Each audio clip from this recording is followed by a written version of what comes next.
Light ഓണിലാണ്.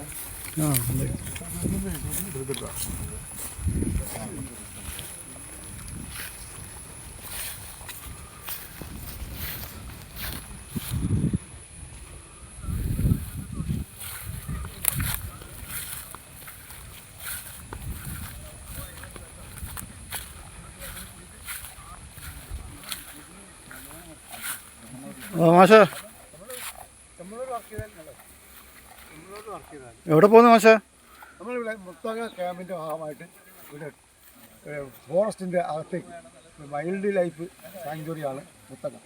അപ്പോൾ മൃഗങ്ങളൊക്കെ കാട്ടുമൃഗങ്ങളൊക്കെ ഉണ്ടാവുന്ന പറയുന്നത്. നമ്മുടെ പോലീസും അവിടെ സ്റ്റാഫൊക്കെ നമ്മുടെ കൂടെ ഉണ്ട്. ഫോറസ്റ്റിൻ്റെ എല്ലാ ഒത്താശയോട് കൂടിയിട്ട് അവർ ഗണ്ണൊക്കെ ആയിട്ട് മുമ്പിൽ പോയിട്ടുണ്ട്. നമ്മുടെ സേഫ്റ്റിക്ക് വേണ്ടിയിട്ട് നമ്മൾ 20 പേരുടെ ഗ്രൂപ്പാണ് പോകുന്നത്. അത് നല്ല മരമാണ്. നമ്മളത് അറിഞ്ഞ് ട്രീറ്റ് ചെയ്താൽ മതി.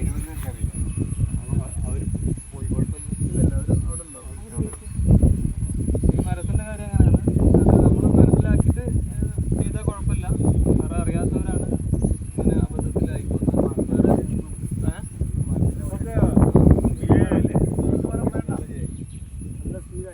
പിന്നെ ഇത് കാണുന്നത് നേരത്തെ പറഞ്ഞ പോലെ നമ്മൾ വേനൽക്കാലത്താണ് ഇതുപോലത്തെ ടവറുകൾ ഉണ്ടാക്കുക.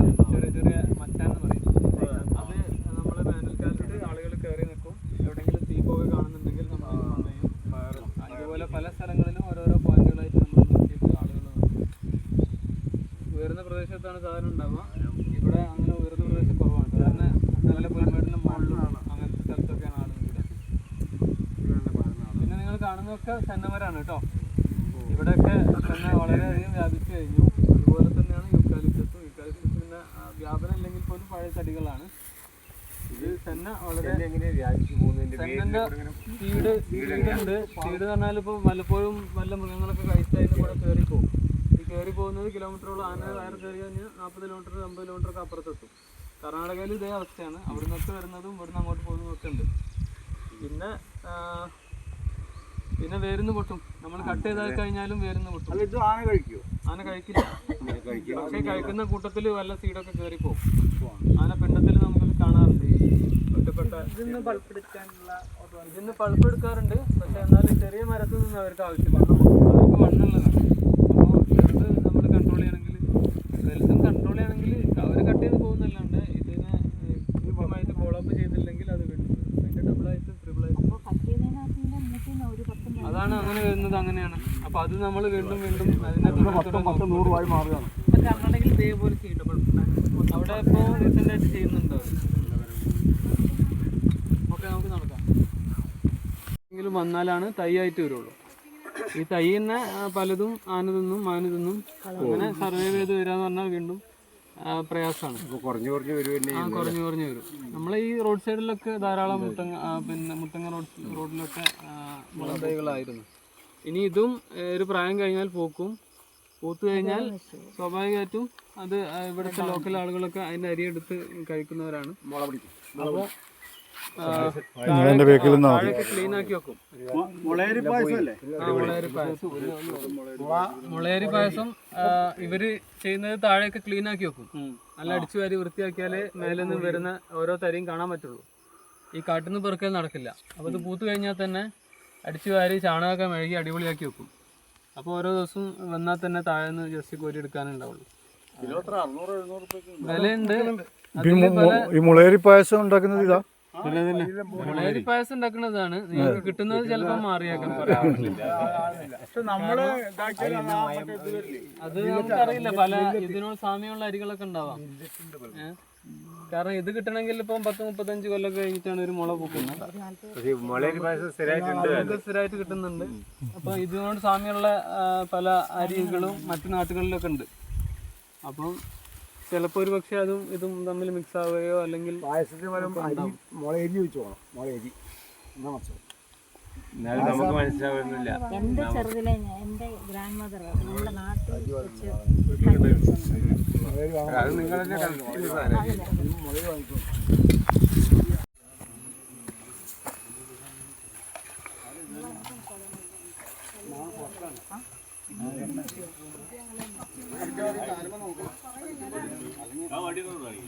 നല്ല തണുപ്പ്.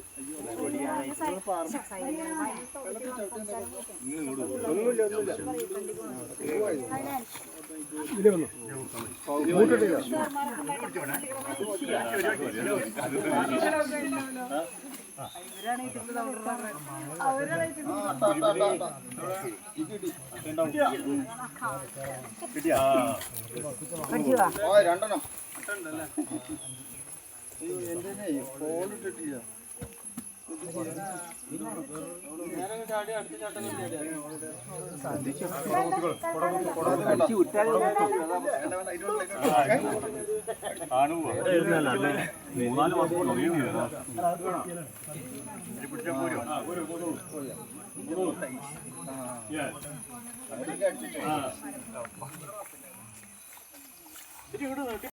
കത്തിക്കാനൊക്കെ അല്ലേ, തിരി കത്തിക്കാൻ.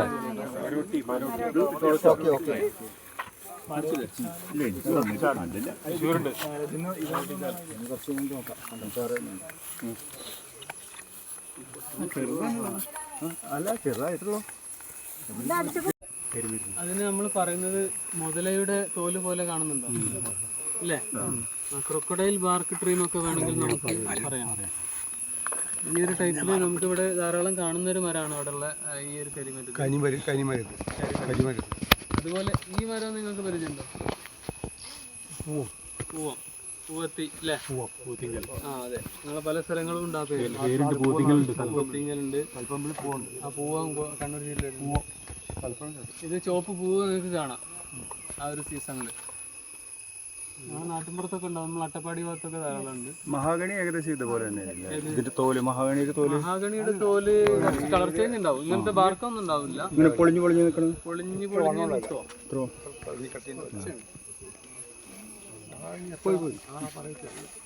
പിന്നെ ഈ ഒരു കാട് എന്ന് പറഞ്ഞാൽ നമ്മൾ അവിടെ കാണുന്ന കാട് തന്നെ ആയിരുന്നു. ഇവിടെ സെന്ന കുറച്ച് അധികം ഉള്ളതുകൊണ്ടാണ് നിങ്ങൾക്ക് ഈ ഫീല് വരുന്നത്. ശരിക്കും ഇത് അങ്ങനെ ആവേണ്ട കാടല്ല. യഥാർത്ഥത്തിൽ അവിടെ ഉള്ള പോലെ തന്നെ കുറച്ചുകൂടി ഓപ്പൺ ആയിട്ട് വരേണ്ട കാടായിരുന്നു. സെന്ന രണ്ട് സൈഡ് നിറഞ്ഞൊരു പ്രദേശമാണിത്. അതുകൊണ്ടാണ് ഇങ്ങനെ ഈ ഒരു സെൻസ് പോകുന്നത്. ആനക്കൊന്നും ഇതിന്റെ പറ്റില്ല അല്ലേ? പലതൊരു ജീവികൾ കഴിക്കാറില്ല, അബദ്ധത്തിൽ കഴിക്കും. എന്നാൽ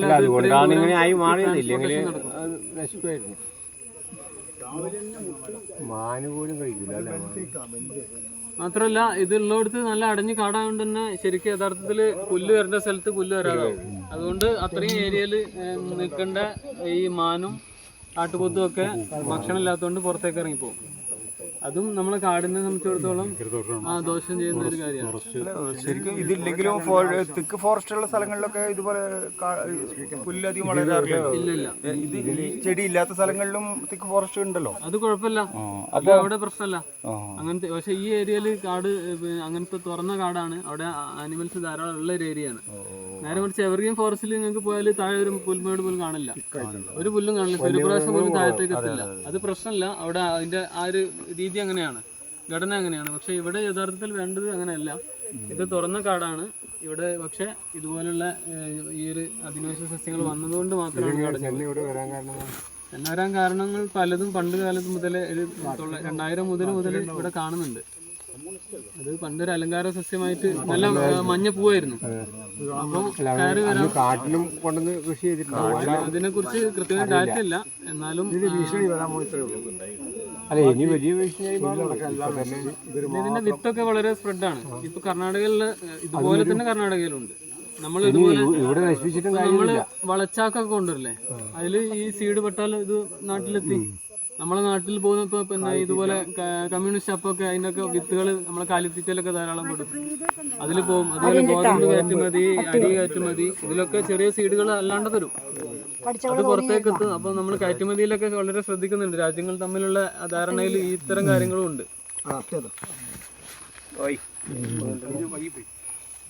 അതമർത്ത് പിടിച്ചോ, ബ്ലഡ് കുറച്ച്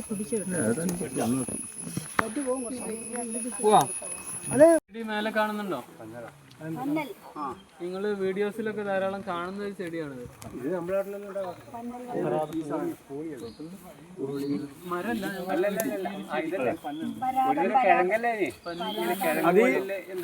അത് ഈ പനയിലൊക്കെ വരും. പന ഈറൻ പനയൊക്കെ ഗ്യാപ്പ് കിട്ടിയിട്ട് ഇതിൽ വൈദ്യന്മാരൊക്കെ ധാരാളം അഭിപ്രായങ്ങൾ പറയുന്നൊരു ഇതാണ്. നമ്മളവിടെ പോകുന്ന വഴിക്കുണ്ട് മേലെ ചെറിയ കമ്പനി ആറ്റുകാൽ കിഴങ്ങെന്ന് ഇപ്പൊ ആളുകളൊക്കെ പറയുന്നൊരു ചെടിയാണ്. അത് പൊങ്കാലൊക്കെ വേണ്ടിട്ട് അതിനെ മറ്റേ പൂജ അതന്നെ ഭയങ്കര വിലയും പറയുന്നുണ്ട്.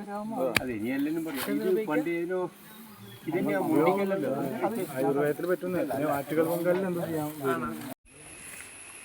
കുളം ഇവിടെ നമ്മൾ ഉണ്ടാക്കിയ കുളം തന്നെയാണ്, നേരത്തെ ഇല്ല. ചേട്ടാ നിങ്ങൾ കറങ്ങല്ലേ, നേരെ ഇല്ല, നിങ്ങളെ കണ്ടിന്യൂ. ഞാൻ എവിടെ മാറുന്നത് നിങ്ങൾ കറങ്ങി പിടിക്കുക. ഇല്ല നിങ്ങളെ കണ്ടിന്യൂ. ഒരുവിധം വേനൽക്കാലത്തൊക്കെ ഇതിൽ വെള്ളം ഉണ്ടാവും. ഭയങ്കരമായ വരൾച്ച വരുമ്പോൾ മാത്രമേ ഇത് വെള്ളം വറ്റി പോകുന്നുള്ളൂ. എന്നാലും മൃഗങ്ങൾക്കൊക്കെ കുടിക്കാം. അതൊരു സൈഡ്. പിന്നെ ഇതിനെ കൊണ്ട് നമുക്ക് എന്തെങ്കിലും ദുരുപയോഗമുണ്ടോ, അല്ലെങ്കിൽ ഇതെന്തെങ്കിലും കാടിന് ദോഷം ചെയ്യുന്നുണ്ടോ? വെള്ളം ഇവാപ്പറേഷൻ പോട്ടെ, അത് വെള്ളം തീർന്നു പോവുകയാണെങ്കിലും പോട്ടെ. എന്നല്ലാതെ മറ്റ് ജിയോളജിക്കാരോ ജിയോഗ്രഫിക്കാരോ ഒക്കെ എന്തെങ്കിലും ഇപ്പം പറയാനുണ്ടോ? ചതുപ്പ് ഇല്ലാണ്ടാവെന്ന് പറഞ്ഞാൽ ഒരു കാരണമാണ്. അതായത് ഇവിടേക്ക് വരുന്ന വെള്ളങ്ങളൊക്കെ ഈ ഭൂമിൻ്റെ മേലെ ഭാഗത്തുനിന്നും പല ഭാഗത്തുനിന്നും വന്ന് ഇവിടേക്ക് ഒരു ഒഴുക്കിൻ്റെ സാധ്യത ഉള്ളതുകൊണ്ട് ഇങ്ങോട്ട് വരുന്നതാണ്, അങ്ങനെ കുഴിയുള്ളതുകൊണ്ട്. അപ്പോൾ സ്വാഭാവികമായിട്ടും ഇവിടെയുള്ള ഒരു മണ്ണിൻ്റെ ഡ്രൈ ആയി വരും. മണ്ണിലുള്ള നീര് കുറഞ്ഞ് ഒരു വരൾച്ച കൂടുതലുള്ള ഏരിയ ആയിട്ട് മാറും ഈ കുളം ഒഴികെയുള്ള ബാക്കി പ്രദേശങ്ങളൊക്കെ. ഇവിടെ ആണെങ്കിൽ ഇങ്ങനെ ഒരു ഇതിലാ പോകും. അപ്പോൾ നമ്മൾ ഇപ്പോൾ പല പദ്ധതികളാണെങ്കിൽ പോലും അത് ചെയ്യേണ്ടതെന്നുള്ള രണ്ട് അഭിപ്രായങ്ങളുണ്ടാവും. ഒരു സൈഡിൽ നോക്കുമ്പോൾ മൃഗങ്ങൾക്ക് കിട്ടും എന്നല്ലാതെ അതിനേക്കാൾ പ്രയാസങ്ങൾ അതിൽ വേറെ ഉണ്ട്. അങ്ങനെ ചെയ്യുന്നുണ്ട്. പിന്നെ തനതായ കുളങ്ങൾ ഇഷ്ടം പോലെ ഉണ്ട്. അത് നമുക്ക് നിലനിർത്താൻ പറ്റിയാൽ തന്നെ നല്ല ഒരു പദ്ധതിയായിട്ട് മാറും. അതിൽ കൃത്യമായിട്ട് ഇടപെട്ടിട്ട് അതിനെ നശിപ്പിക്കാത്ത രീതിയിൽ ഉപയോഗിച്ച് കഴിഞ്ഞാൽ തന്നെ നമ്മളെ കാടിനുള്ള ആവശ്യത്തിനുള്ള വെള്ളമുണ്ട്. ഇത്തരത്തിൽ നമ്മൾ ഇടപെടുന്നതോറും അത് അതിൻ്റെതായ പ്രത്യാഘാതങ്ങൾ പല ഭാഗത്തുകൂടിയും വെള്ളങ്ങളെല്ലാം ഇതിപ്പോൾ ഇവിടെയൊക്കെ പൊട്ടിക്കീറുന്ന പോലെ നമുക്ക് ഫീൽ ചെയ്യും കുറച്ച് കാലം കഴിയുമ്പോൾ. കാരണം ഇവിടെയുള്ള വെള്ളമൊക്കെ അങ്ങോട്ടേക്കാണ് അതിൻ്റെ ഒഴുക്ക്. മണ്ണിൽ വെള്ളം നിൽക്കില്ല. സ്വാഭാവികമായിട്ടും അതിൻ്റെ മാറ്റങ്ങൾ എന്ന് പറഞ്ഞാൽ ഇവിടുത്തെ സസ്യങ്ങൾക്കുണ്ടാവും. ഇവിടുത്തെ മറ്റ് വളർന്നു വരുന്ന പല സംഗതികളും മാറ്റം വന്നുകൊണ്ടിരിക്കും. അപ്പോൾ നമ്മളെ പദ്ധതികളാണെങ്കിൽ പോലും അതിൽ പല പോരായ്മകളും ഉണ്ടാകും. ഇന്ന് ചിലപ്പോൾ നമ്മൾ ശരിയാണെങ്കിൽ നാളെ അത് നമ്മൾ കണ്ടുപിടിക്കുന്നത് അത് ശരിയല്ല എന്നുള്ള കണ്ടുപിടുത്തമായിരിക്കും. അത് ഇന്നത്തെ ശരിയാണ്, ചിലപ്പം മാറാം. തൽക്കാലം വെള്ളം അന്നത്തെ ശരിയായിരുന്നു, ഒരു കാലത്ത് ശരിയായിരുന്നു.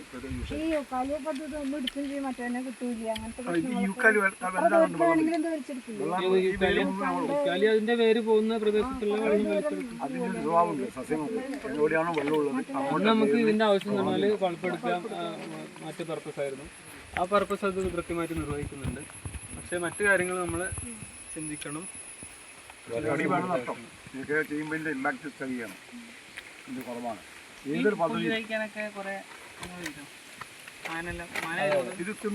ഇതൊക്കെ മാൻ കഴിക്കുന്ന ഭക്ഷണങ്ങളാണ്. ഇതിന്റെ നാമ്പുകളുണ്ട്, അതാണ് ഏറ്റവും കൂടുതൽ മൃഗങ്ങൾ കഴിക്കുക. ഫുള്ളായിട്ട് കഴിക്കില്ല, ആ ഒരു നാമ്പിൽ ഒരു മധുരം ഉണ്ടാവും. ഈ കമ്മ്യൂണിസ്റ്റ് വെച്ച കഴിക്കില്ല. ഈ വൈദ്യുതമലയിൽ തീടാറുണ്ട്, പുല്ലിങ്ങനെ വരും. ആ പുല്ല് നമ്പുന്നാൽ മുയലുകൾ മാനും കൂട്ടത്തോടെ വരുമ്പോൾ അത് പ്രൈവറ്റ് ആളുകളും ചെയ്യും. അവർ ഇന്നല്ലത് പ്രൈവറ്റ് ആളുകൾ ബോധപൂർവ്വം കത്തിച്ച് പുല്ല് നാമ്പ് തിന്നാൻ വേണ്ടി മാനുകളും മുയലും രാത്രി വരുമ്പോൾ അത് പിടിക്കുന്ന ഒരു കാര്യം ആണ്. നമ്മൾ പോയി നേരിട്ട് കണ്ട കാര്യമാണ് രാത്രി കിടന്നത്. അതുപോലെ അതിലുള്ള ഈ ചാരം അടുത്ത മഴയ്ക്ക് ആദ്യം വരുന്നത് തൊട്ടടുത്തുള്ള തോട്ടത്തിലേക്കായിരിക്കും. അത് ഫ്രീ ആയിട്ട് അവർക്ക് ചാരം കിട്ടും. അങ്ങനെ ഒരു അഡ്വാൻറ്റേജ്. കാട്ടുതീയല്ല, അത് മനുഷ്യൻ കത്തിക്കുന്നതാണ്.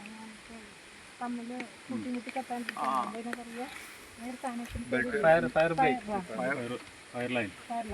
ഓക്കെ, നമുക്ക് നടക്കാം. അത് ഉണ്ടാക്കിയാലും കത്തിക്കും.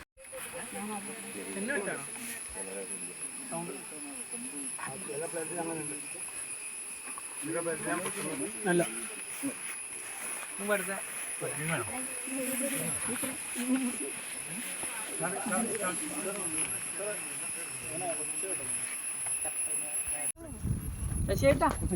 നിങ്ങളെ കവറൊക്കെ പേടിക്കരുത്. നമ്മള് കാട്ടിലേക്ക് വന്ന അട്ടകൾ കുറച്ചും കൂടി ഇരിക്കാനാവും